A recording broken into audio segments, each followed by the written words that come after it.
Facebook CEO Mark Zuckerberg has been called on by UK lawmakers to give evidence on the Cambridge Analytica scandal.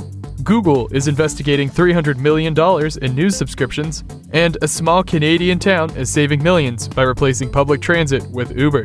It's all the tech news that's popular right now. Welcome to #Trending. It's Wednesday, March 21st. I'm Alex Radu.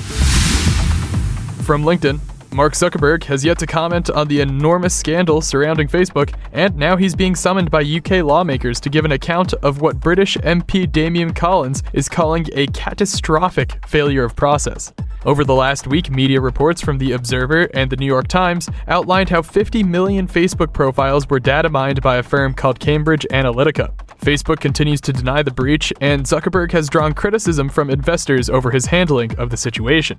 Now he'll have to answer to UK officials. The US Federal Trade Commission will also be probing Facebook on whether or not the company violated terms of a 2011 consent decree over its handling of personal user data.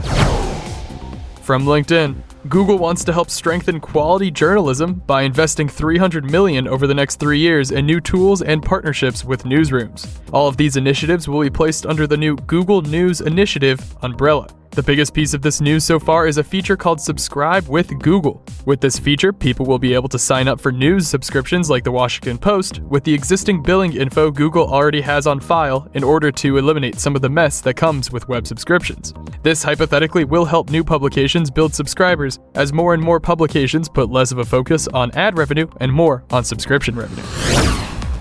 And from Reddit, you probably have never heard of Innisfil, Ontario, but this small Canadian town is completely changing its transit system with ride-hailing services. The town, which is about an hour and change north of Toronto, has been using Uber as an alternative to public transit and is saving an estimated $8 million a year in the process. Innisfil has a population of just 24,000 people and signed a deal with Uber where the town pays for part of the fee so that users can pay just a flat rate of about $3. While this idea may not be feasible in congested cities like Toronto and its immediate suburbs, this could be a great alternative for smaller towns all across the world.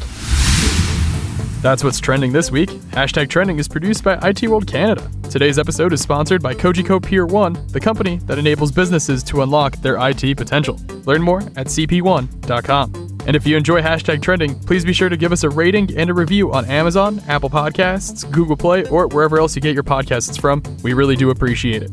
Thanks for listening. I'm Alex Radu.